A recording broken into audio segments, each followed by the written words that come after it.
Moro em uma cidade pequena e pacífica. Aqui, andar sozinho à noite não costuma ser motivo de preocupação. Divido uma casa térrea com minha irmã, mas ela quase nunca está por aqui, pois passa a maior parte do tempo em outra casa na Flórida. As casas no meu bairro estão distantes umas das outras, com pelo menos 30 metros entre elas, e há uma floresta logo do outro lado da rua. Tenho uma rotina simples. Volto do trabalho, preparo o jantar, tomo banho, relaxo um pouco, corro à noite, volto, faço um lanche leve e vou para a cama. Era uma noite como qualquer outra de trabalho. Após minha corrida noturna, percebi algo que não era comum. Uma van branca estacionada do outro lado da rua. Eu notei imediatamente, porque carros aleatórios raramente circulam ou estacionam em nossa vizinhança tranquila. Enquanto caminhava para a porta da frente, dei uma olhada para trás e vi alguém sentado dentro da van, mas não consegui distinguir nada devido à escuridão. Mais tarde naquela noite, comecei a ouvir sons estranhos vindo de fora. Parecia um barulho de raspagem, um som baixo e contínuo. Olhei pela janela e chamei. "Tem alguém aí?" O som parou imediatamente. Na minha cabeça imaginei que poderia ser meu vizinho fazendo algo no quintal. Voltei ao que estava fazendo e a noite seguiu normalmente. No dia seguinte, sexta-feira, segui minha rotina de sempre, fazendo minha corrida noturna um pouco mais cedo, já que tinha planos de sair com amigos. Quando voltei, olhei pela rua esperando ver a van novamente, mas desta vez ela não estava lá. Saí com meus amigos e só voltei tarde da noite. Entrei na casa, tranquei a porta e fui direto me preparar para dormir, exausto. Assim que apaguei a luz do quarto e me deitei, a casa ficou em silêncio, permitindo que eu percebesse alguns sons estranhos. Havia algo batendo, junto com um ruído leve de algo se mexendo, como se viesse de dentro das paredes. A casa é pequena, com apenas 2 quartos, então não demorei a identificar o som. Coloquei o ouvido na parede e ouvi claramente o que parecia ser algo arranhando por dentro. Bati na parede e os sons pararam imediatamente. Pensei que poderia ser algum guaxinim ou outro animal que entrou na casa. Ao passar pela janela da sala, olhei para fora e lá estava a van branca novamente, parada na frente da casa. Eu estava começando a sentir uma tensão estranha. Abri a porta e saí descalço, indo em direção à lateral da casa para verificar se havia algum buraco por onde animais poderiam ter entrado. Foi aí que notei a porta do porão externo entreaberta, com o cadeado quebrado. Não me lembrava da última vez que tinha verificado aquela porta.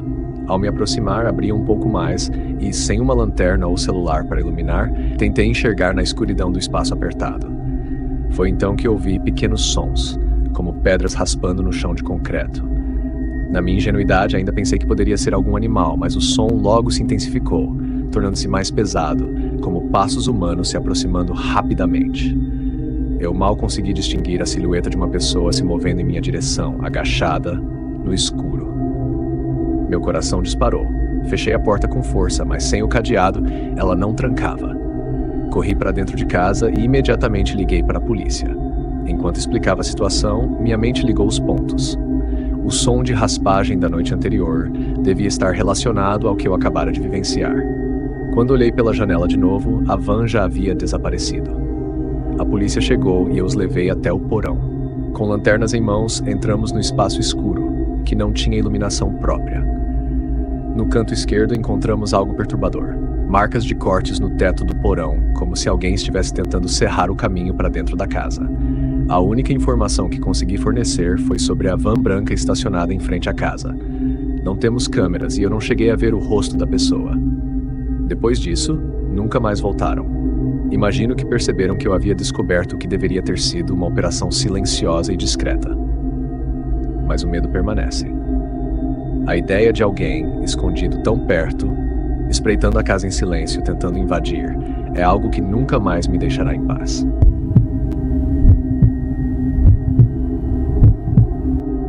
Minha família tem uma casa de verão no Parque Nacional de Arapahoe, no Colorado.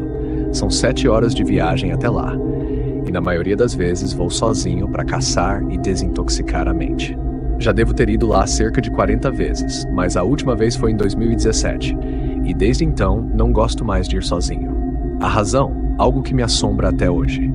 Naquele verão, eu cheguei de caminhonete, subindo a velha estrada de terra até o gramado da propriedade. Não há uma entrada oficial, então simplesmente estaciono onde houver espaço. A casa é modesta, mas confortável para uma casa de férias. Estacionei ao lado do deck da frente e entrei usando o cadeado eletrônico. Evitamos chaves físicas por medo de perder ou esquecer. Como ninguém havia estado lá por algum tempo, precisei ligar a eletricidade e o aquecedor de água.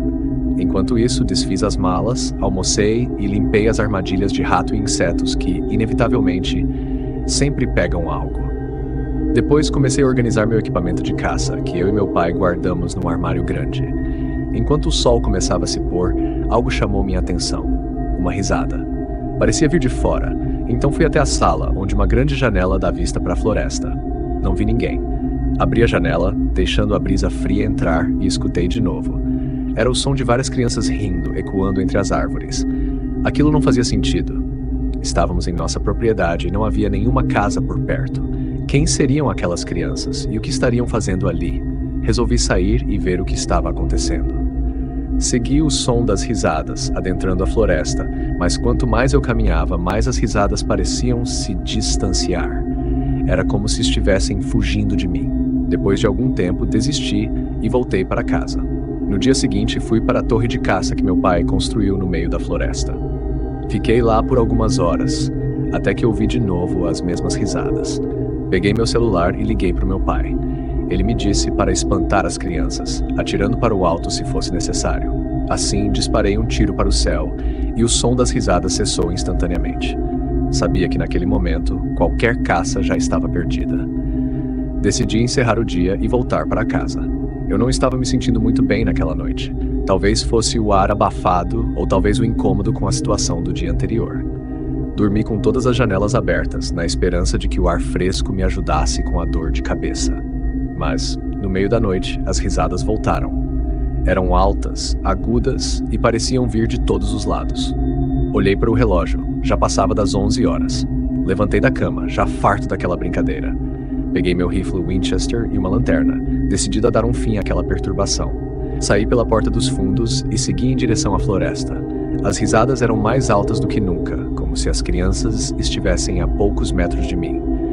Gritei com uma voz firme: "Saia da minha propriedade!" Escaneei a escuridão com a lanterna, mas ela não era forte o suficiente para penetrar as sombras dentro da floresta. De repente, o som aumentou drasticamente, como se as risadas estivessem ao meu lado. Antes que eu pudesse reagir, algo pesado caiu no chão, próximo a mim. Era um alto-falante velho, e o som de risadas infantis continuava a explodir dele. Peguei o aparelho e o joguei de volta para a floresta com raiva. Foi quando percebi algo na borda da luz fraca da minha lanterna. Uma figura, parada e imóvel, me observava. Sem hesitar, disparei um tiro para o alto e ameacei: "Se você der mais um passo, o próximo vai ser na sua cabeça." Corri de volta para casa, trancando a porta o mais rápido que pude. Fechei todas as cortinas e considerei chamar, mas estávamos tão isolados que levaria pelo menos meia hora para qualquer ajuda chegar. Enquanto tentava controlar minha respiração, ouvi um barulho na janela da sala. Algo havia sido manchado no vidro, com o que parecia ser sangue. Não tive coragem de me aproximar para ler o que estava escrito. Tudo o que queria era sair dali o mais rápido possível. Terminei de arrumar minhas coisas, peguei minha arma e corri para o carro como se minha vida dependesse disso. Liguei o motor e saí dali antes que os faróis pudessem sequer acender completamente. No caminho de volta, liguei para o meu pai, que concordou que eu fizera a escolha certa. "Nada na casa vale a sua vida", ele disse. Passei a noite em um motel nas proximidades e no dia seguinte meu pai veio até a casa comigo.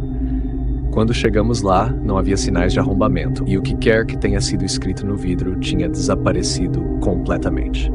Procuramos pelo alto-falante, mas não encontramos nada. Nunca soubemos quem ou o que estava lá naquela noite, mas a experiência me deixou uma marca profunda. Só espero que aquele sangue na janela tenha sido de um animal e não de algo muito pior.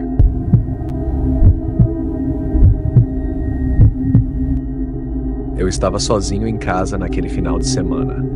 Meus pais tinham acabado de começar a confiar o suficiente em mim para me deixar sozinho por um tempo, já que eu tinha acabado de entrar no ensino médio, com 14 anos. Na primeira noite, chamei alguns amigos e ficamos acordados até tarde. Mas foi no sábado à noite que as coisas ficaram realmente estranhas. Depois de sair com meus amigos até tarde, decidimos que era hora de voltar para casa. Como morava perto, me despedi e comecei a caminhar sozinho pelas ruas silenciosas do meu bairro. Tudo estava tranquilo, até que no meio do caminho percebi que um carro estava me seguindo. A cada passo que eu dava, o carro se mantinha à distância, quase como se estivesse me observando. O desconforto cresceu e eu decidi apressar o passo. Foi então que as luzes do carro começaram a piscar e o medo tomou conta de mim. Aquela hora da noite, tudo que eu conseguia imaginar era o perigo. Então, comecei a correr, desesperado para chegar em casa.